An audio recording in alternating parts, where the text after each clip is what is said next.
नमस्कार दोस्तों, कैसे हैं आप सब लोग। आशा करती हूँ सकुशल मंगल होंगे सब। तो दोस्तों, आज का मेरा ये लाइव वीडियो है जिसमें कि हमने सवाल आपके जवाब हमारे देखते हैं कि किस तरह से ये दुनिया चल रही है। और इस कामकाज भरी दुनिया में सारे दिन हम लोग थकान से भरे रहते हैं और हमारी दिक्कतें जो हैं वो हमें हमेशा कोई ना कोई परेशानी आती है लाइफ में, कोई दिक्कत आती है तो उनका निवारण करते हैं।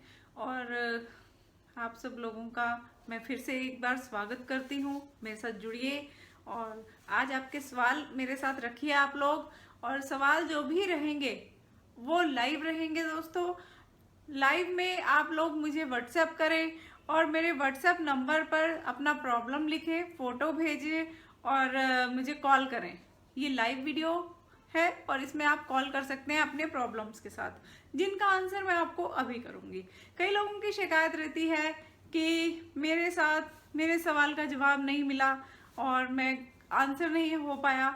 इतने लोग कॉल करते हैं, इतने लोग, तो इस वजह से हम आज लाइव आए हैं।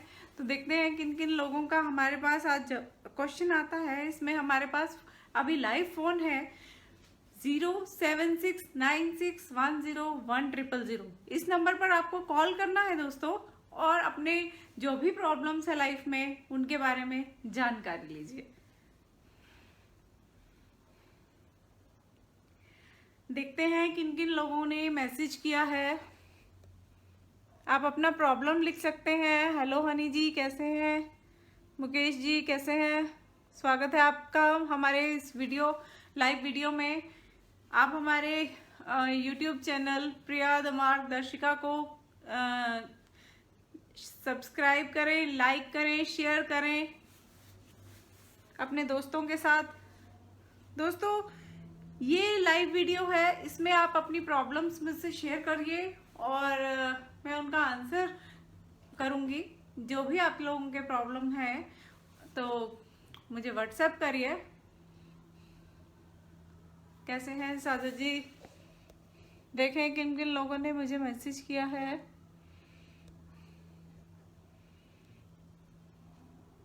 अमित गुप्ता जी, नमस्ते जी, कैसे हैं?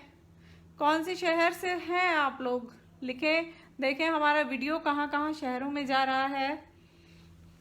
जिन जिन लोगों को भी प्रॉब्लम है अपने प्रॉब्लम्स व्हाट्सएप करें, अपना फोटो भेजें और मुझे अभी कॉल करें। देखें किनका मैसेज आया है। एक मैसेज मेरे पास आया है प्रॉब्लम के साथ, लेकिन इसमें मेरे पास ना तो डीपी आई है और ना ही उन्होंने कॉल किया है। आप प्लीज़ अपना फ़ोटो मुझे भेजिए और फिर कॉल कीजिए। जो भी प्रॉब्लम है उनका हम आंसर करेंगे। आप जम्मू कश्मीर से हैं। देखिए जम्मू कश्मीर से साजद जी हमारे साथ जुड़े हैं। हनी जी, आप कहाँ से हैं? अमित गुप्ता जी, आप कौन से शहर से हैं? मुकेश जी। देखिए दोस्तों, आज की जो भी कामकाजी भरी दुनिया है इसमें प्रॉब्लम्स आते रहते हैं। आपको प्रॉपर्टी में कोई प्रॉब्लम आ रही है, कोई घर में प्रॉब्लम है, बच्चों के साथ कुछ निर्णय लेने हैं लाइफ में, और कुछ भी प्रॉब्लम्स, आपको प्रॉब्लम एज ए प्रॉब्लम नहीं भी है लेकिन आपको क्यूरियोसिटी है अपने जीवन के बारे में जानने की, तो पूछ सकते हैं मेरे से। मेरा फ़ोन नंबर इस समय लाइव है सभी के लिए। कोई भी क्वेश्चन पूछे इस समय, मेरा नंबर जो है ये लाइव है सभी के लिए। एक हैं जिन्होंने हमें मैसेज किया है, उन्होंने अपना प्रॉब्लम लिखा है लेकिन उन्होंने हमें अपना फोटो नहीं भेजा है। आपको क्या करना है, अपना प्रॉब्लम लिखिए और उसके साथ जो भी आपकी प्रॉब्लम है अपना फोटो भेजिए, क्योंकि हम फेस रीडर हैं तो चेहरा देखकर आपको आपकी प्रॉब्लम के बारे में आंसर करेंगे। 100% तो नहीं हम बोलते हैं क्योंकि हम भगवान नहीं है, तो इसलिए आप अपने प्रॉब्लम्स को लिखें। देखें किन्हों किन्हों ने मैसेज भेजा है। नमस्कार विनीत जी। अमित गुप्ता जी सहारनपुर से हैं। मनमोहन यादव जी जुड़े हैं हमारे साथ। कहाँ से हैं मनमोहन यादव जी, आप कौन से शहर से? नमस्कार अनूप जी, कैसे हैं? आप अपना कुछ भी प्रॉब्लम है हमें लिख सकते हैं हमारे लाइव वीडियो में, और हम आपका कॉल अभी लेंगे, इसी वीडियो पर लेंगे और आंसर करेंगे। आपको बिल्कुल भी वेट नहीं करना पड़ेगा।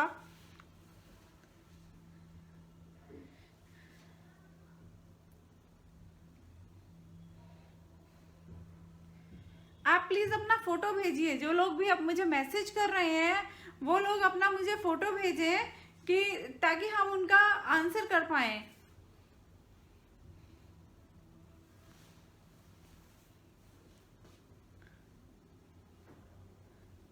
आप मैसेज टाइप कर रहे हैं अपना प्रॉब्लम, लेकिन हमें आप अपने फोटो भेजिए और कॉल करिए, हमसे लाइव जुड़िए। आपके क्वेश्चंस का आंसर हम अभी करेंगे, साथ के साथ करेंगे। इसमें कोई वेटिंग लाइन नहीं है, डायरेक्ट प्रिया के साथ बात होगी आपकी। नमस्कार वीना जी, कैसे हैं? चमन भाटिया जी, कैसे हैं? स्वागत है आप सबका मेरे साथ जुड़ने के लिए। नमस्कार छतर सिंह जी, कैसे हैं? कैसे हैं आप सब लोग? आप सब लोगों का हमारे साथ जुड़ने के लिए बहुत धन्यवाद। ये मेरा जो लोग अभी मेरे साथ जुड़े हैं, मैं इसमें बताती हूँ कि ये लाइव वीडियो है जिसमें कि आप लोग अपने प्रश्नों को लिखें, व्हाट्सएप करें और मैं उनका साथ के साथ आंसर करूंगी इसी लाइव वीडियो में, जिसमें कि आपको बिल्कुल भी वेट नहीं करना पड़ेगा।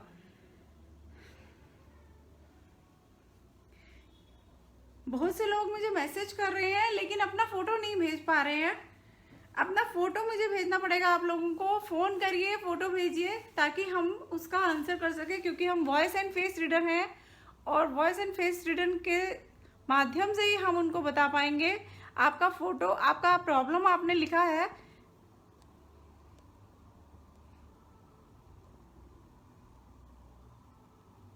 देखिए कौन कौन से शहर से हैं आप सब लोग। हमारे जो दोस्त हैं, हमारी जो ये फैमिली है फेसबुक की, कहाँ कहाँ से हमारे साथ जुड़ रही हैं, अपना प्रॉब्लम हमें लिख रही हैं, लेकिन फोटो शायद आने में दिक्कत हो रही है।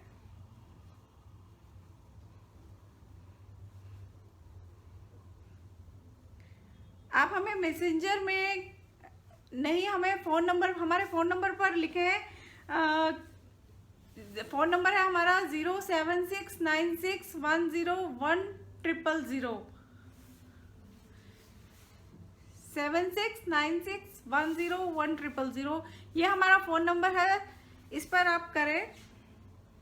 बहुत से लोग मुझे व्हाट्सएप मैसेंजर में लिख रहे हैं।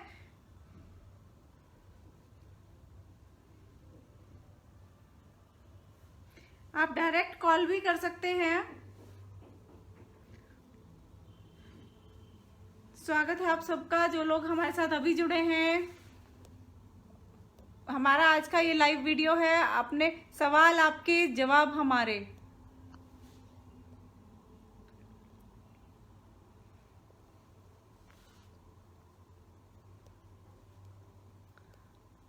अमित गुप्ता जी, आपने क्वेश्चन लिखा, 5 साल की आपकी गुड़िया है, वो पढ़ाई में बहुत वीक है जी। आप मुझे उनका फोटो भेजें मेरे फोन नंबर पर। वॉइस एंड फेस रीडिंग का कॉम्बिनेशन है, और ये वॉइस एंड फेस रीडिंग जो कॉम्बिनेशन है, इसमें या तो आप मुझे फोटो भेजें या आवाज़ सुनवाएं। इसमें से आपको कुछ तो करना है। आप अपने, अमित गुप्ता जी, आप अपने बच्चे का फोटो भेजें।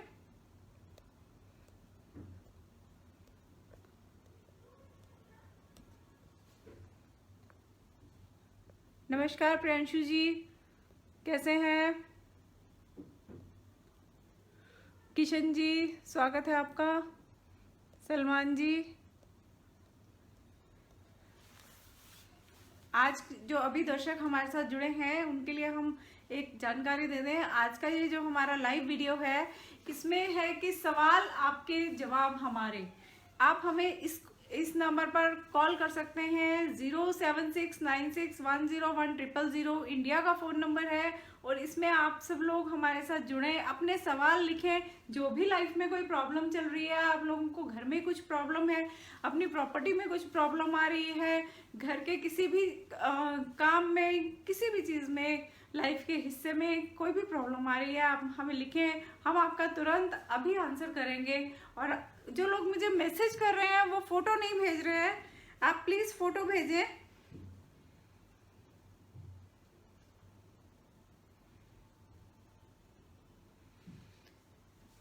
हमारा व्हाट्सएप नंबर ऑन है इस समय है, तो आप प्लीज़ हमें फ़ोटो भेजिए ताकि हम उस फोटो के साथ आपका आंसर करने में हेल्प कर पाए।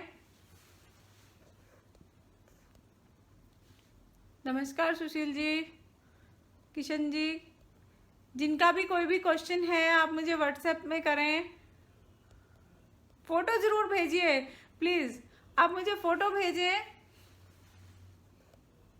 और अपने सवालों का जवाब तुरंत पाएं।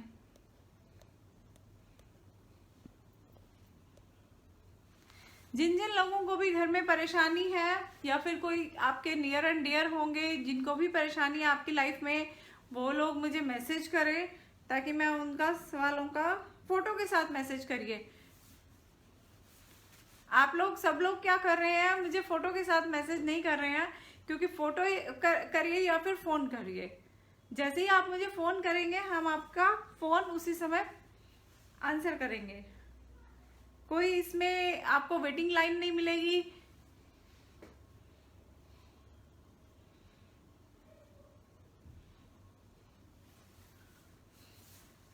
आप सब लोगों का हमारे साथ जुड़ने के लिए बहुत बहुत धन्यवाद।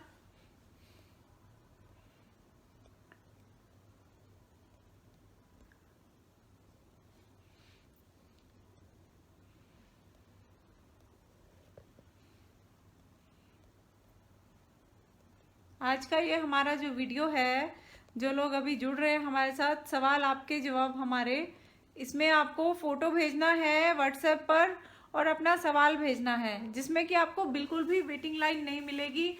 बहुत से लोगों का ये क्वेश्चन होता है कि प्रिया फ्री नहीं मिलते हमें।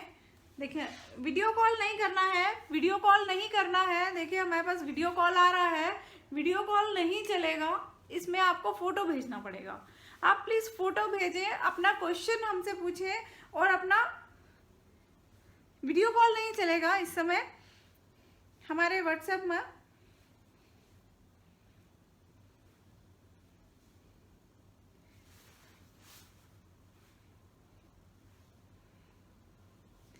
जी हमारे पास बहुत से लोग मैसेज कर रहे हैं लेकिन अपना फ़ोटो नहीं भेज पा रहे हैं।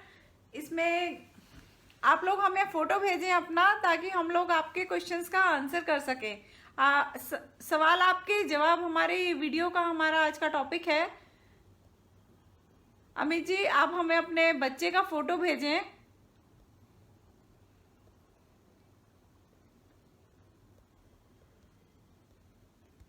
तो जो लोग अभी हमारे साथ जुड़े हैं, स्वागत करती हूँ सबका अपने लाइव चैनल में।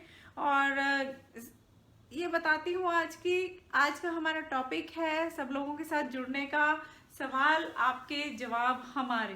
तो इसमें आपको क्या करना है दोस्तों, ज़्यादा कुछ नहीं करना है। इसमें आपको सिर्फ इतना करना है, अपना फ़ोटो अपनी प्रॉब्लम के साथ मुझे व्हाट्सएप करना है। व्हाट्सएप फ़ोन नंबर है 07696101000।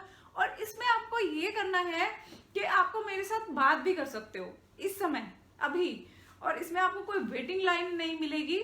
और कुछ लोगों ने मुझे व्हाट्सएप में सिर्फ अपना प्रॉब्लम लिख के भेजा है। ये हमारा फ़ोन नंबर इस समय ऑन है और इस पर आप बात कर सकते हैं मेरे साथ अभी। आपके सवाल होंगे, जवाब हमारे होंगे। और प्लीज़ अपना फ़ोटो साथ में भेजें ताकि मुझे आंसर करने में आसानी हो।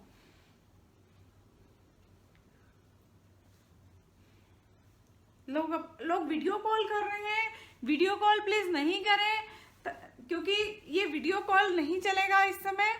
हमारा लाइव वीडियो पे है हम।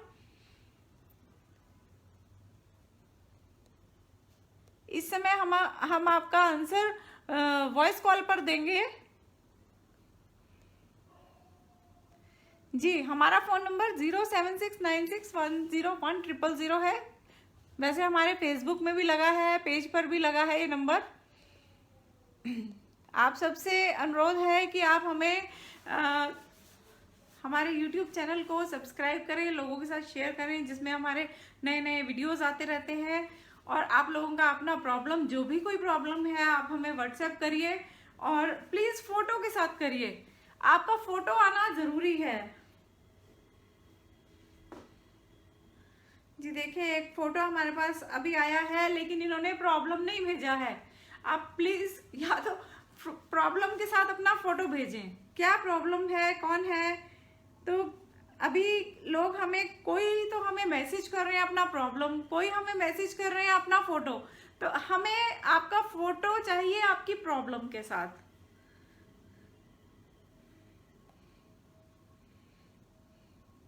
जी, इन्होंने पूछा है आपका नाम क्या है जी, आप अपना नाम भी लिखें साथ में, क्योंकि ऐसे हम पहचान नहीं पा रहे हैं आप कौन है। इन्होंने पूछा है कि मेरी प्रॉब्लम ये है कि मेरी प्रमोशन कब होगी।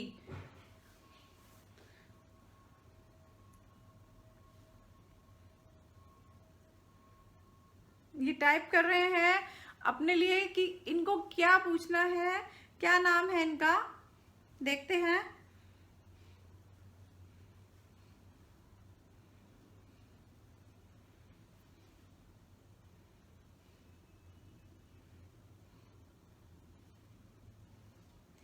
जी अपना नाम बताएं प्लीज, अपना नाम बताएं, क्या नाम है आपका, ताकि हम आपको उन नाम से बुलाकर आपका आंसर कर सकें। आपने लिखा है फोटो के साथ मेरा प्रमोशन कब होगा, लेकिन इसमें जो आपने चश्मे लगाए हैं इसमें आपका चेहरा क्लियर नहीं आ रहा है। आप प्लीज चश्मे से हटाए हुए फोटो भेजें, चश्मा नहीं चाहिए। जिस सेल्फी टाइप का फोटो आपका चलेगा तो आप मुझे सेल्फी टाइप का फोटो भेजिए। इसमें आपके गॉगल्स लगे हैं, सनग्लासेस इसमें आपने लगा रखे हैं, शेड्स ये नहीं चलेगा क्योंकि इसमें आपका आधा चेहरा तो शेड्स में ही चला गया। आप प्लीज हमें ऐसा फोटो भेजें जिसमें आपका फोटो क्लियर है, जिसमें आपने शेड्स या फोटो में चश्मा लगा है। कई लोगों को चश्मे की कोई दिक्कत नहीं है, चश्मे में लेंस वाइट वाला लगा होता है, उसमें से आपका चेहरा पूरा दिखता है। लेकिन अगर आपने इस टाइप का गॉगल लगाया है, जिसको गॉगल शेड्स या फिर सनग्लासेस बोलते हैं, तो इसमें आपका चेहरा थोड़ा कम दिखता है। आधा चेहरा तो आपका ये गॉगल्स ही कवर कर लेते हैं। तो इस वजह से ये आपको फोटो दोबारा भेजना होगा। हमारे अगले कॉलर हमारे साथ जुड़े हैं, देखते हैं। जी आपका नाम क्या है, मैं नाम नहीं जान पा रही हूँ। आप अपना नाम, फोटो और अपना प्रॉब्लम, ये सारी चीजें इकट्ठी भेजिए। अपना नाम भी भेजें प्लीज, ताकि मैं आपके नाम से आपको बुला सकूं और आंसर कर सकूं। ये कह रहे हैं, ये साजिद जी यहाँ कह रहे हैं कि हम व्हाट्सएप में आपको मैसेज नहीं कर पा रहे हैं। तो इस समय इसका मतलब हमारा फोन में कुछ गड़बड़ है क्या, हमें चेक करना पड़ेगा। दर्शकों आपको 2 मिनट की देखें जरा, हम नहीं आप अपना नेटवर्क चेक करिए। हमारे पास मैसेज आ रहा है, एक और फोटो आई है हमारे पास, अभी जस्ट अभी आई है। इसका मतलब हमारा तरफ से नेटवर्क में कोई प्रॉब्लम नहीं है। आप अपने फोन को चेक कर सकते हैं, आपके फोन में तो प्रॉब्लम नहीं आ रही है। प्लीज आप अपने फोन को चेक करें। एक और आया है हमारे पास मैसेज, तो हमारे पास देखिए दोस्तों एक मैसेज और आया है हमारे पास, इसमें दिख रहा है ताकि एक प्रॉब्लम के साथ। तो इसमें हमारे पास कोई दिक्कत नहीं आ रही है। जिनका प्रॉब्लम आया है, मेरा कर्म क्या है इस जन्म का, देखिए तो इन्होंने अपना नाम नहीं लिखा है, इन्होंने फोटो भेजा है अपना।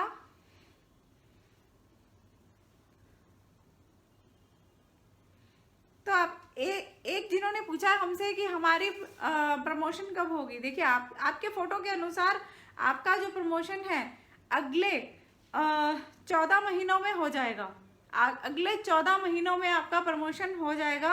ये मुझे नहीं मालूम, जिन्होंने भी ये फोटो भेजा है इनके फोटो के अकॉर्डिंग इनका प्रमोशन 14 महीनों में हो जाएगा। अगर हो जाता है तो हमें मैसेज करिएगा जरूर, और क्योंकि आपका नाम हमारे पास नहीं है इसलिए मैं आपका नाम बताने में असमर्थ हूँ, सॉरी। दोस्तों कृपया करके आप अपना नाम जरूर भेजें ताकि मैं उनका नाम के साथ उनका आंसर कर सकूं। लोग क्या कर रहे हैं कि हमें अपना प्रॉब्लम के साथ फोटो तो भेज रहे हैं। मेरी गलती है कि मैंने उनको नहीं बोला कि अपना नाम भी लिखें, क्योंकि नए नए व्हाट्सएप के साथ जो नंबर आते हैं उसमें मैं नहीं पता कि किन के नाम से मुझे उनको मेंशन करना है।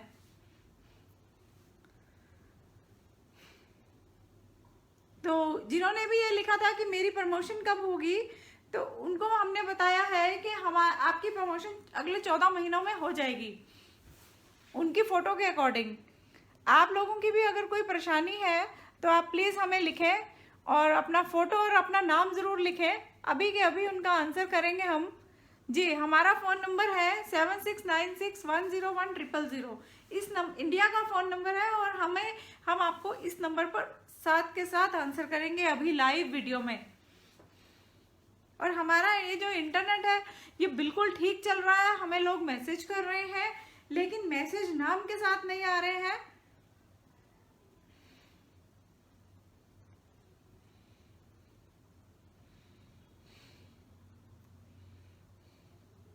इनका नाम मन है, तो इन्होंने लिखा है कि मेरा नाम मन है और क्या कर्म है इस जन्म में करने का। देखिए, आपने अपनी फोटो के हिसाब से पूछा है और इस जन्म में आपका जो कर्म है, जो रोल प्ले करने के लिए भगवान ने आपको इस धरती पर भेजा है,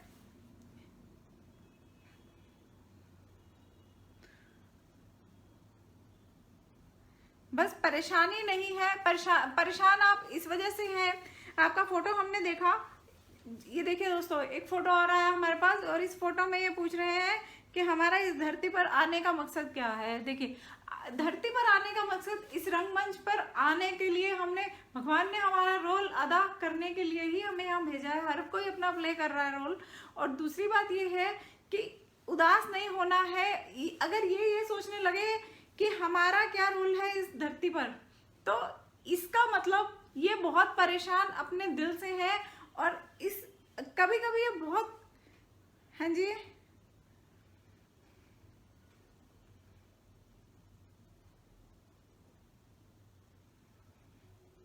हमारे जीवन का जो मकसद होता है वो हमें, जैसे पहाड़ होता है, पहाड़ के अंदर हमें रास्ते खुद बनाने पड़ते हैं।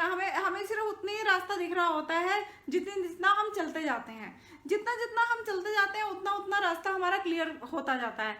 तो हमें अपनी लाइफ का मकसद भी ऐसे ही होता है। या तो हम अपनी जिंदगी का रोल कोई एक फिक्स कर लें कि हमें यहाँ पर पहुँचना है। तो अगर हमारा जिंदगी का मकसद है एक उड़ान, ऊंची उड़ान, तो हमें जब तक वहां तक नहीं पहुंचेंगे हमारी जिंदगी को चैन नहीं आएगा। तो हमारी जिंदगी में एक मकसद होना चाहिए। उस मकसद को हम पाने के लिए जी जान लगा देते हैं। तो हमें, आपकी जिंदगी में आपने क्या मकसद चुना है, तो ये देखेंगे।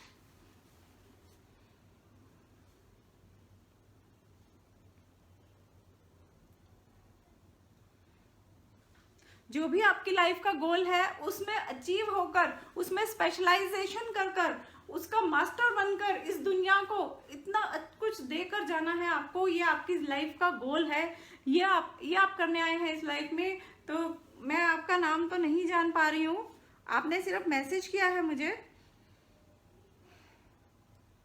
क्योंकि आपने अपनी उम्मीदें इतनी ज्यादा कभी जोड़ देते हो कभी तोड़ देते हो, इस वजह से आप बहुत परेशान हो जाते हैं। तो उम्मीदों को अपनी समेट के रखिए ताकि इस जन्म में जो करने आए हैं उसको सही मुकाम तक सही दिशा लेकर ही जा सके। हर इंसान का एक मकसद होता है अपनी लाइफ में कुछ बनना। अगर वो अपने उस बनने को, अपने उस सपने को तोड़ दे, उसमें जुनून ना पैदा करे, तो उसको लगता है कि मैं किस लिए आया हूँ इस दुनिया में।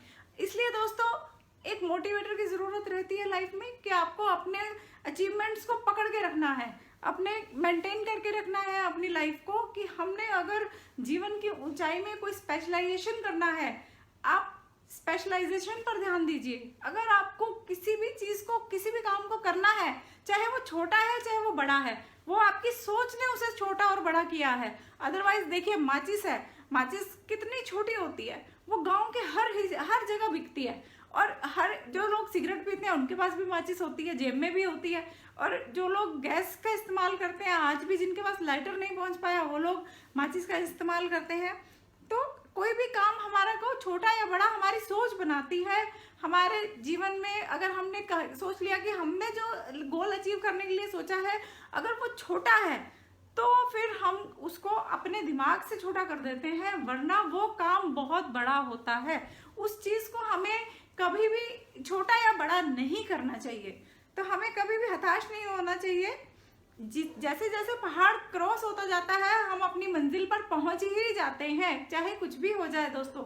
तो हम चल रहे हैं अपनी लाइफ में, जैसे जैसे चल रहे हैं हमें चलते रहना। अगर हम हताश होके बैठ गए, चल तो हम तब भी रहे हैं, तो हमें अपने जीवन में इतने सारे रंग खुशियां अपने आप ही डालने हैं, अपने आप ही उनके अंदर रंग भरना है। तो जब हम उनके अंदर रंग भरेंगे, अपने आप जीवन में संघर्ष पैदा करेंगे, तो हमें ये सोचने का भी समय नहीं मिलेगा हम किस लिए पैदा हुए हैं, क्या करने आए हैं इस दुनिया में। जब हम खाली दिमाग होगा तो हमें लगेगा कि हाँ हमें उम्मीदें ज्यादा कर ली लेकिन हम कुछ कर नहीं रहे हैं। अगर हम कुछ कर भी रहे हैं तो हमारे पास कुछ करने के बावजूद हमारे सामने वाला इंसान हमारे लिए कुछ करके नहीं दे रही है, होती है उम्मीद। तो हमें ऐसे उम्मीद नहीं रखनी चाहिए।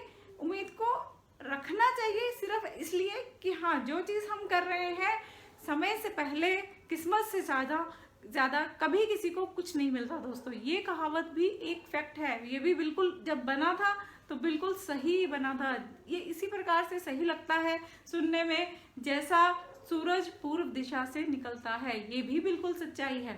तो जब इतनी सच्चाइयाँ, इतने किस्से, इतनी चीजें, इतने मुहावरे हमें पता है, तो हमें जिंदगी से उदास नहीं होना, निराश नहीं होना। कई बार जो हमारी जो लाइफ है वो हमें नहीं पता होता किस दिशा में जा रही है, लेकिन भगवान को पता होता है कि जो मैं कर रहा हूँ, जो मैं चाहता हूँ, वो चीजें बिल्कुल ठीक हैं। इंसान सोचता है हमें आज ही मिल जाए, हमें क्यों नहीं मिल रहा ये सामान, हमें ये चीजें क्यों नहीं मिल रही। तो जब हम सोचते हैं कि ये चीज, ये काम हमारा, हमारी प्रॉपर्टी बिक क्यों नहीं रही, खरीद क्यों नहीं पा रहे, हमें प्रमोशन क्यों नहीं मिल रहा, हम यहाँ क्यों हार गए, तो कई बार ऐसा होता है भगवान को ज्यादा पता होता है और हमें समय के साथ पता लगता है कि अच्छा हुआ ये काम तब नहीं हुआ। कभी आप लोगों की लाइफ में दोस्तों कभी ऐसा हुआ है कि हाँ अच्छा हुआ ये काम ऐसा नहीं हुआ वरना आज ऐसा हो जाता। तो कई बार हमें बाद में रियलाइज होता है कि अच्छा हुआ ये चीज से हम बच गए, बाल बच गए। तो कई चीजों का ना होना भी हमारी लाइफ में बेनिफिट होता है। तो जैसे ही हमारी लाइफ में बेनिफिट हो, इस चीज का हमें जब रियलाइज होता है तब बहुत खुशी होती है। उससे पहले तो हमें उदासी होती है कि ये काम बन नहीं रहा है, ये काम ऐसे नहीं हो रहा, ये काम वैसे नहीं हो रहा। तो जब हम लाइफ में किसी चीज को जान जाते हैं, कि उसका कारण जान जाते हैं, ये समय है जिसको हमने लिखा है कि किस्मत से पहले भाग्य से ज्यादा कभी किसी को कुछ नहीं मिलता। तो ये चीजें हैं जो हमें रियलाइज कराती है समय का महत्व। समय क्या है, समय बहुत ही बलवान है दोस्तों।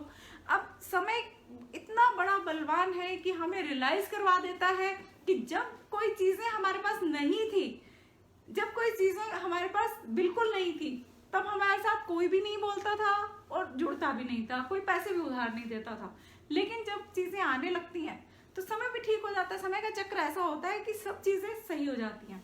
देखिए ये मैं आपको अपने हाथों से करके दिखाती हूँ। जैसे कि ये चीजें, ये समय है, ये चल रहा है, तो जैसे जैसे समय चल रहा है तो हमें इसको इसमें फिक्स करना है। ये फिक्स नहीं होगा, सब चीजें उल्टी पुल्टी हो जाएंगी। जैसे जैसे हम घुमा रहे हैं इसको, हमें नहीं पता ये कहाँ जाके सेट होंगी।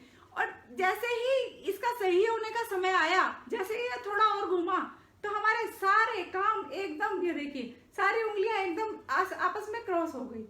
तो जब हम कहते हैं कि बुरा वक्त आता है तो वो ऐसे आता है, देख पा रहे होंगे आप लोग, बुरा वक्त आएगा तो ऐसे आएगा, सब चीजें उल्टी, कोई उंगली किसी में नहीं फंस रही है, सब चीजें उल्टी, सब टकरा रहे हैं एक दूसरे से, कोई काम नहीं बन रहा, चारों तरफ से मार पड़ रही है। और जैसे ही हमारा समय सही आ गया तो वैसे ही उसी पल, एक ही सेकंड में चारों तरफ से चीजें क्या है, क्रॉस होने लगेंगी एकदम। ये देखिए सारी उंगलियां एक दूसरे में फंसती चली गई, सारे काम, हमारा ये काम भी बन गया, हमारा प्रॉपर्टी का भी बन गया, हमारे घर का भी बन गया, हमारे बच्चे का एडमिशन भी हो गया, हमारे तो भगवान ने इतना बाजू पकड़ लिया कि हमारे सारे काम बनते चले गए। तो ये होता है हमारा पेशेंस। और कई बार ऐसा हो जाता है दोस्तों कि ये जो समय का चक्र हमने दिखाया आपको कि जब टाइम सही आता है तो सब चीजें इसमें आ जाती हैं। और हर बंदे की, हर इंसान की लाइफ में एक टाइम ऐसा जरूर आता है जब वो बहुत सबसे ज्यादा दुखी होता है, ये पीक होता है, और जब वो सबसे ज्यादा सुखी होता है। और वहां से दो रास्ते निकलते हैं दोस्तों। दो रास्तों में क्या होता है कि एक रास्ता जा रहा है खुशी की तरफ और एक जा रहा है गम की तरफ, एक गलत रास्ता है, और एक जा रहा है छोटा रास्ता है, और क्या है कि छोटे रास्ते में हमें जल्दी पहुंच जाएंगे, और बड़ा लंबा रास्ता है लेकिन स्मूथ है, और छोटा जो रास्ता है वो टूटा फूटा रास्ता है। हमारी जिंदगी के ऐसे मोड़ में कई बार हमें दिमाग से पता होता है कि किसी की हेल्प करनी है, दो चीजें हैं, दो रास्ते हैं, तो एक रास्ते से तो हम टूटा फूटा रास्ता है, उसमें क्या है, छोटा रास्ता है, छोटी गली का रास्ता है, हम जल्दी पहुंच जाएंगे। एक होता है बाईपास से घूम के जाएंगे, लेकिन बाईपास का रास्ता बहुत अच्छा है, जर्नी बहुत अच्छी है, लेकिन हमें उस जर्नी पे पहुंचने के लिए क्या करना होगा, लंबा चल के जाना होगा। तो आप कौन सा रास्ता चुनेंगे दोस्तों? एक चल पड़ा रास्ता हमारा दिल तो करेगा जल्दी से पहुंच जाए। अब हमें नहीं पता, हमें किसी ने बोला कि ये छोटा रास्ता यहाँ से चले जाओ, बहुत जल्दी पहुंच जाओगे आप उसके घर, और हमें पता लगता है कि एक बाईपास वाला रास्ता है, हम दूसरे बंदे के घर बहुत कैसे पहुंच सकते हैं कि हम इधर से जाएंगे और हमें 5-7 किलोमीटर एक्स्ट्रा पड़ेगा। तो हम कोशिश करेंगे कि यार छोटी गली से ही चलते हैं, सीधा सीधा जाएंगे और जल्दी पहुंच जाएंगे।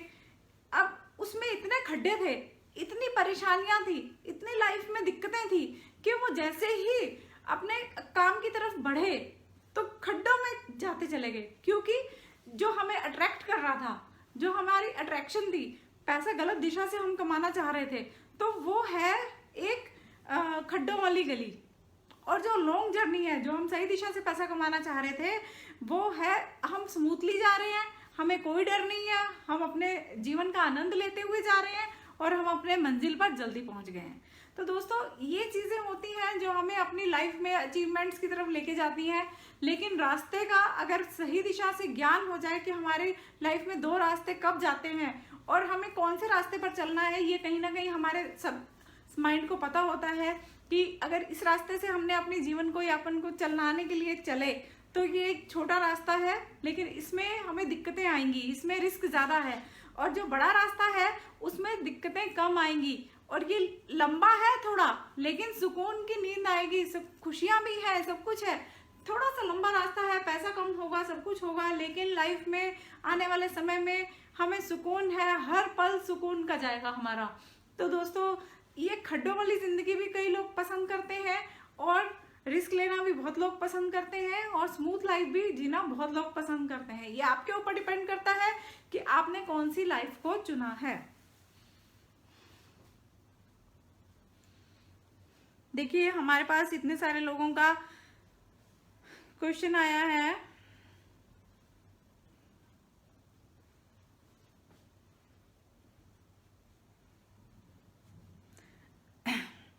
किसी ने भी हमें फोटो नहीं भेजा है, आप प्लीज हमें फोटो भेजिए और अपना क्वेश्चन लिखें।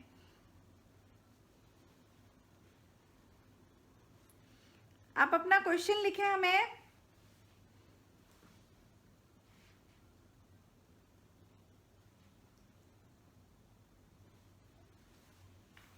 इन्होंने बोला है कि हम कार कब तक ले पाएंगे। देखिए मान जी आप कार ले पाएंगे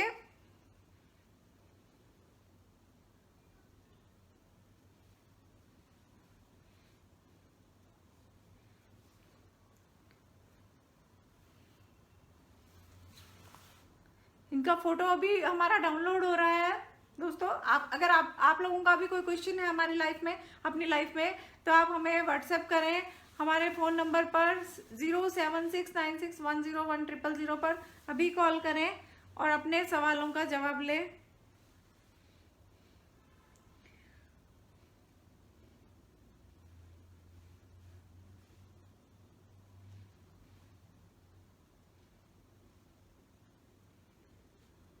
मान जी आप नई गाड़ी लेने की बात कर रहे हैं, तो आपकी गाड़ी आपके प्रमोशन के साथ ही आएगी। जब भी आपका कोई प्रमोशन होगा तभी आपकी गाड़ी भी आएगी। आप प्लीज हमें उस समय पे मैसेज करेंगे, क्योंकि आप वेट कर रहे हैं नई लॉन्चिंग की, और नई लॉन्चिंग में क्या आएगा क्या नहीं आएगा और कब इसको लेना ठीक रहेगा। कई चीजें हैं जिसमें कि आप कोशिश कर रहे हैं कि आपकी गाड़ी कब आए और कब नहीं आए। उसका आप अगर वेट ही करते रहेंगे तो मार्केट में नया नया जो गाड़ी का अलग अलग मॉडल है वो तो आता ही रहता है। ये आपके ऊपर डिसाइड करना है, आपको डिपेंड करता है कि आपको गाड़ी कब लेनी है। जब आप सोच लेंगे, सोच रहेंगे तो सोचते ही रह जाएंगे, बहुत लंबे टाइम तक आप सोचते ही रह जाएंगे। और अगर आप डिसीजन लेके उठ के चलेंगे तो आप ले भी पाएंगे। तो मेरे हिसाब से आप अपनी गाड़ी को लेने के लिए चलिए, या फिर प्रमोशन तक आप सोचते रहिए। यह आपके ऊपर डिपेंड करता है। मेरे हिसाब से अगर आपको गाड़ी लेना है तो आप ले सकते हैं, अभी ले सकते हैं, वरना आपके हिसाब से अगर लेना है तो आप अपने प्रमोशन पर लेंगे। धन्यवाद।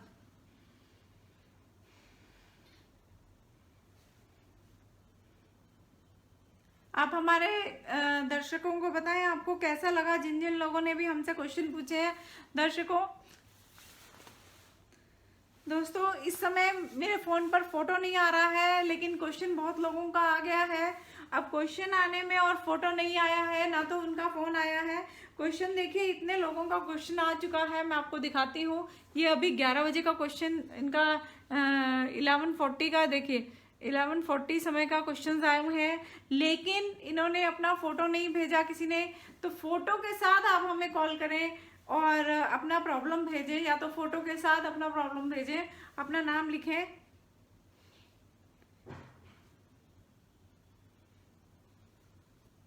हमारी शादी कब होगी? राहुल पटेल जी ने ये मैसेज भेजा है, हमारी शादी कब होगी। तो राहुल पटेल जी देखिए, आपका फोटो आप हमें भेजें तो हम आपको बता पाएंगे, बिल्कुल बता पाएंगे। आप हमें फोटो भेजें अपना।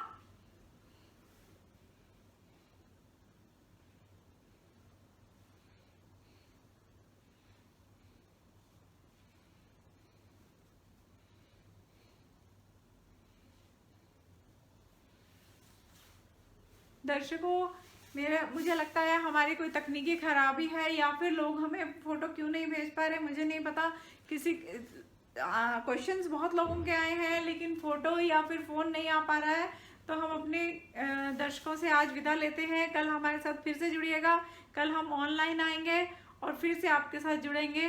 तब तक के लिए अपने क्वेश्चंस तैयार रखें और हम उनका आंसर करेंगे। बहुत धन्यवाद दर्शकों। नमस्कार दोस्तों, स्वागत करती हूँ आपका फिर से मेरे लाइव वीडियो में। आज हम जानेंगे, आज का हमारा टॉपिक है, इसमें दोस्तों मैं एक कहानी आपको सुनाने जा रही हूँ चाणक्य और उनके जीवन के बारे में। चलिए जानते हैं दोस्तों, चाणक्य जी का जीवन कैसा था।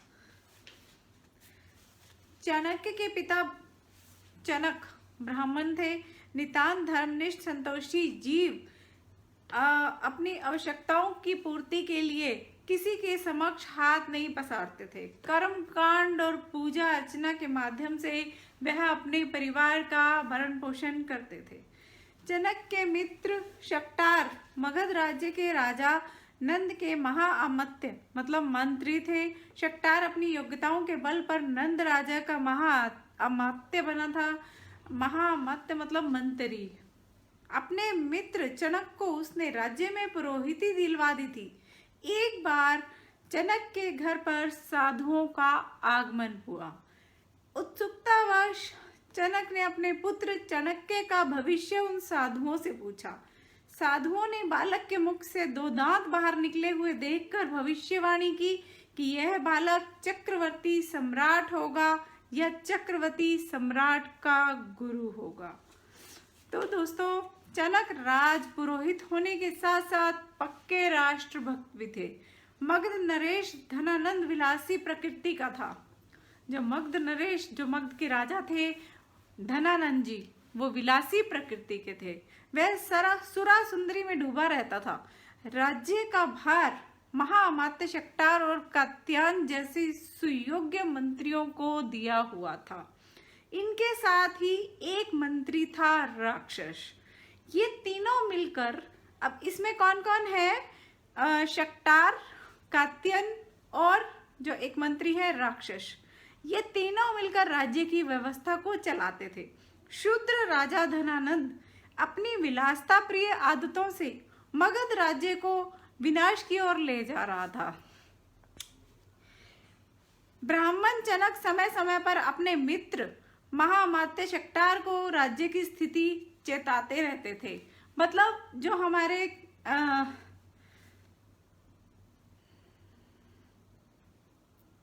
शक्टार जी थे, उनको जो उनके दोस्त थे राजा चनक के राजपुरोहित जी थे, उनको अपने सारे देश के बारे में अपनी जानकारी जो चेताते रहते थे, देते रहते थे। तो ये सुझाव देते थे कि विलासी राजा को राजगद्दी से हटाया जाए और सुयोग्य व्यक्ति को इनका हमें शासक बनाया जाए। मगध राज्य की रक्षा के लिए किसी सुयोग्य व्यक्ति को राजा बनाया जाए। महाअमात्य शक्टार इस बात को भलीभांति समझते थे, किंतु वे परिस्थिति वश लाचार थे। ऐसी परिस्थिति में अकेला महाअमात्य शक्टार क्या कर सकता था?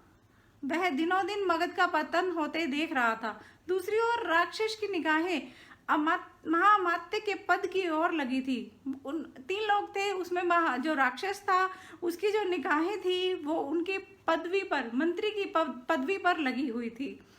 तो यह शक्टार और चनक के विरुद्ध राजा नंद के कान भरता रहता था।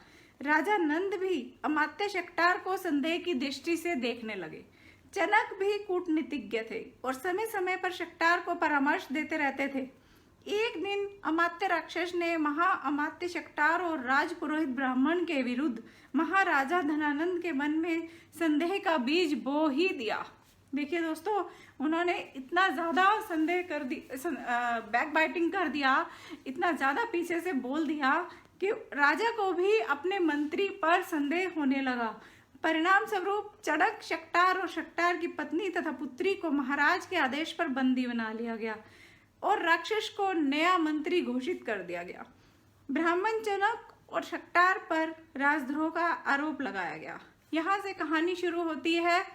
आइए देखते हैं। महाराजा धनानंद शक्टार से अधिक स्पष्टवादी और उसकी विलासिताओं का विरोध करने वाले ब्राह्मण चनक से अधिक क्रोधित थे। अतः नियम कानून को त्याग कर राजा नंद के मूर्खतापूर्ण आदेश दिया कि ब्राह्मण चनक का सिर है सरकंडे से काटकर चौराहे पर लटका दिया जाए, ताकि नंद विरोधियों को भी सबक मिल सके। परंतु नया महाअमात्य राक्षस इस प्रकार के दंड के पक्ष में नहीं था, क्योंकि नीतिज्ञ राक्षस जानता था कि ब्राह्मण की हत्या से राज्य की प्रजा में रोष फैल जाएगा।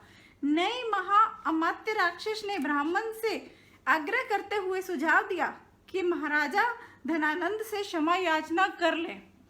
मगर चनक राष्ट्रभक्त थे, जैसे हमने पहले भी पढ़ा दोस्तों, चनक थे वो बिल्कुल राष्ट्रभक्त थे, धर्मनिष्ठ थे, ब्राह्मण थे। उन्होंने कहा कि भले ही जान क्यों ना चली जाए, परंतु वह दुराचारी राजा से क्षमा नहीं मांगेंगे। राजा नंद क्रोध से पागल हो रहा था कि तुच्छ ब्राह्मण उसकी सत्ता को ललकार रहा है, उसे विलासी और चरित्रहीन कहकर अपमानित कर रहा है। इधर ब्राह्मण क्षमा मांगने के स्थान पर राष्ट्र पर जान न्यौछावर करने को तत्पर था। परिणाम स्वरूप ब्राह्मण चनक का शीश काट कर चौराहे पर लगा दिया गया। अब चौराहे पर उन्होंने अपना शीश लगा दिया। उन्होंने वहां पर चनक का, जो कि चाणक्य के पिता थे, चारों ओर महाराजा नंद और महाअमात्य राक्षस का आतंक कायम हो गया। पिता के बंदी बनाए जाने के पश्चात चाणक्य अपनी माँ चनेश्वरी के साथ जंगल में भाग गए, क्योंकि उन्हें आभास था कि क्रूर नंद उन्हें भी बंदी बनाकर हत्या करवा देगा। वह भयानक बरसात और आंधी तूफान भरी रात थी। बालक चाणक्य को जब इस घटना का पता लगा तो उसका हृदय और क्रोध से उद्वेलित हो उठा। बड़े साहस का परिचय देता हुआ बालक चाणक्य आंधी तूफान में ही नगर के चौराहे पर पहुंचा। अपने पिता का शीश लेकर गंगा के किनारे उनका अंतिम संस्कार किया। बाद में अपने पिता की अस्थियों और राख उसने एक हांडी में भरकर एक पेड़ की जड़ में छिपा दी और संकल्प किया कि वह अपने पिता की अस्थियों का विसर्जन गंगा में उस दिन करेगा जिस दिन वह सिर्फ अत्याचारी मगध शासक नंद से अपने पिता की हत्या का बदला लेगा, वरन उसके समूल वंश को समाप्त कर देगा। चाणक्य बड़ा ही प्रतिभावान था। वह तीव्र बुद्धि और हठी स्वभाव का भी था। उसका हृदय और मस्तिष्क दोनों विशाल थे। अपनी प्रतिज्ञा पर दृढ़ रहना उसके चरित्र की अद्भुत विशेषता थी। वह एक बार चाणक्य की माँ रो रही थी। उसे साधुओं की भविष्यवाणी याद आ रही थी, जिसमें उन्होंने कहा कि बालक के 2 दांत बाहर हैं, तो बालक इस 2 दांत बाहर होने के कारण, ये जो बालक के 2 दांत बाहर हैं, इसमें जो 2 दांत हैं बाहर, उसके बाहर होने के कारण राजा चक्रवर्ती राजा बनेगा बालक, या फिर चक्रवर्ती राजा का गुरु बनेगा। चाणक्य ने अपनी माँ से रोने के कारण पूछा, तो माता ने कहा, बेटा तुम्हारे भाग्य में राजा होना लिखा है, तुम राजा बनकर मुझे छोड़ दोगे, मुझे भूल जाओगे। अपनी माता की मुख से अटपटी बात सुनकर चाणक्य ने पूछा, आपने कैसे जाना मैं राजा बनूंगा? अब बच्चा पूछ रहा है कि मम्मा आपने कैसे जाना मैं राजा बनूंगा? इस पर माँ ने उन साधुओं की भविष्यवाणी को दोहराते हुए कहा, बेटा जिस बालक के 2 दांत बाहर निकले होते हैं वह राजा बनता है, तुम्हें भी 2 दांत बाहर निकले हैं। चाणक्य ने उसी समय अपने आगे के 2 दांत पत्थर मारकर तोड़ दिए। तो बोला, अब लो माँ, अब नहीं रो, मैं तुम्हें नहीं छोड़ूंगा, अब मैं राजा नहीं बन पाऊंगा क्योंकि मैंने अपने दोनों दांत तोड़ लिए हैं। अब चाणक्य ने अपना नाम विष्णुगुप्त रख लिया और नंदवंश के समूल नाश की योजना में जुट गया। एक दिन आचार्य मोहन स्वामी गंगा स्नान करके लौट रहे थे कि पेड़ से पीठ लगाए हुए बालक की ओर उनका ध्यान गया। उन्होंने बालक से पूछा, तुम कौन हो, कहाँ रहते हो? मेरा नाम विष्णुगुप्त है, मैं संसार में अकेला हूँ, तुम गुजारा कैसे करते हो? मैं लकड़ियां बीनकर गुजारा करता हूँ। तो तुम क्या बिल्कुल नितांत हो, तुम्हारा कोई नहीं है? नहीं महत्व, मैं मेरे साथ हैं। मेरा आसमान की ओर इशारा करते हुए बोला कि प्रभु मेरे साथ है, मेरा बाकी इस दुनिया में कोई नहीं है। आचार्य मोहन स्वामी ने परखा कि बालक की आयु लकड़ी काटने की नहीं है बल्कि विद्या प्राप्त करने की है। इस बालक को उचित शिक्षा मिले तो यह समाज में बहुत उपयोगी होगा। देखो पुत्र, मैं गांव की पाठशाला का अध्यापन करता हूँ, मैं भी अकेला हूँ। यदि यह उम्र तुम्हारी विद्या अध्ययन की है, अगर तुम इस कुछ ज्ञान प्राप्त करना है तो मेरे साथ चल सकते हो। यह प्रस्ताव पाकर विष्णुगुप्त का हृदय गदगद हो गया और वह मोहन स्वामी के साथ रहकर उनके विद्यालय में विद्या प्राप्त करने लगा। विष्णुगुप्त कुशाग्र बुद्धि का था, उसकी पढ़ने में रुचि थी। इस प्रकार चाणक्य की प्राथमिक शिक्षा गांव में ही पूरी हुई। अब विष्णुगुप्त की इच्छा हुई कि वह तक्षशिला में जाकर आगे की पढ़ाई करे। उसने अपनी इच्छा आचार्य मोहन स्वामी के समक्ष प्रकट की।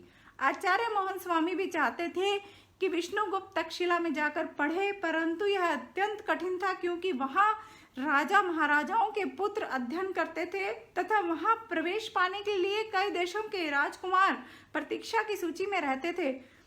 फिर भला अनाथ और निर्धन विष्णुगुप्त को वहां कैसे प्रवेश मिल सकता था? विष्णुगुप्त ने आचार्य मोहन से अनेकों बार प्रार्थना की तो उन्होंने उसे तक्षशिला में अध्ययन कार्य करने वाले एक मित्र पुंडरीकाक्ष के नाम पर पत्र लिखा।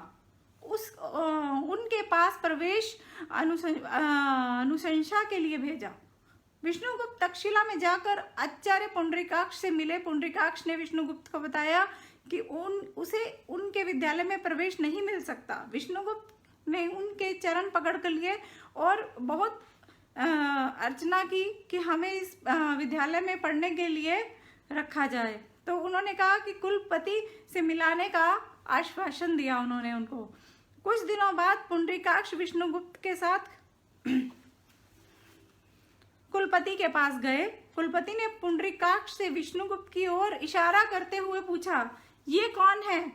इससे पूर्व कि पुंडरीकाक्ष उत्तर देते, विष्णुगुप्त बोल उठा, मैं कौन हूँ? यही जानने के लिए आचार्य की कृपा से आपके चरणों में उपस्थित हुआ हूँ।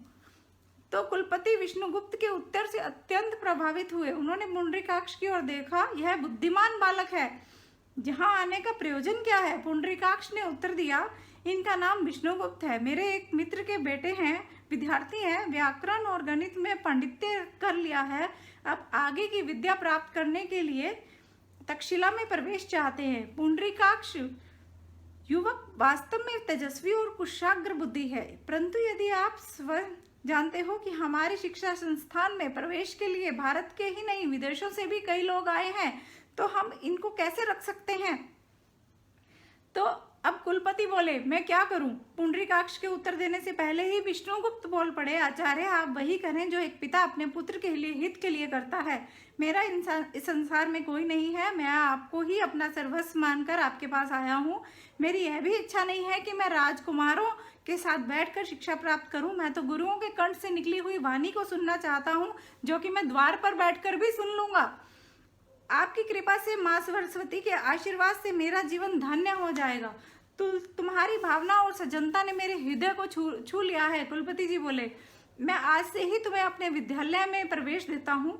ईश्वर तुम्हारी सहायता करे, तुम इस विश्वविद्यालय के योग्य स्नातक बनकर निकलो, यह मेरा आशीर्वाद है। कुलपति ने कहा, परंतु मैं आचार्य के पास बिना शुल्क के पढ़ाई नहीं कर सकता हूँ। मैं संकल्प करता हूँ कि भविष्य में किसी न किसी रूप में विद्यालय का शुल्क अदा करूंगा। यदि मैं विद्वान बन जाऊं तो आप मुझे तक्षशिला में ही पढ़ने का अवसर देना, ताकि मैं उसे ही अपनी शिक्षा शुल्क की अदायगी मान लूं। विष्णुगुप्त ने कहा। कुलपति हंस पड़े। इस प्रकार विष्णुगुप्त तक्षशिला में उच्च शिक्षा प्राप्त करने लगे। चाणक्य ने मन में लगाकर अपनी शिक्षा पूर्ण की तथा बाद में अपनी योग्यता के बल पर तक्षशिला में ही आचार्य के पद पर आसीन हो गए। कुछ लेखकों का मत है कि चाणक्य के तक्षशिला में अध्ययन के समय एक गुरुकुल शक्टाल या शक्टार भी थे। कुछ विद्वान शक्टार को उनका सहपाठी मानते हैं, कुछ विद्वान शक्टार को चाणक्य के पिता जनक का मित्र मानते हैं, जो शिक्षा प्राप्ति के बाद नंद के महामात्य बने। तो दोस्तों बताते रहे मुझे कमेंट बॉक्स में आपको कैसा लग रहा है ये सुनकर। अब देखते हैं दोस्तों, इसमें एक इंटरेस्टिंग मोड़ आ रहा है कहानी में। राजा नंद की पत्नी मुरा, मगध का राजा नंद अत्यंत विलासी और कामुक प्रकृति का शासक था। उसने अनेकों स्त्रियों के साथ विवाह किया था। उसने एक सुंदरी मुरा से विवाह किया जो नई जाति की थी। कुछ समय बाद उसके चरित्र पर शक हो गया। उसके संबंध महाअमात्य शक्टार से थे। यह संदेह उसके अमात्य राक्षस ने उसके मस्तिष्क में भरा। राजा नंद ने महाअमात्य शक्टार को उसके पद से हटाकर जेल भेज दिया और मुरा को भी वन में भेज दिया। तो दोस्तों आगे की कहानी हम मुरा की और राजा नंद की पढ़ेंगे। तब तक के लिए कल इसका हम आगे से शुरुआत करेंगे। आगे सुनने के लिए देखिए हमारा नया वीडियो। बहुत बहुत धन्यवाद। आप शुभ रात्रि।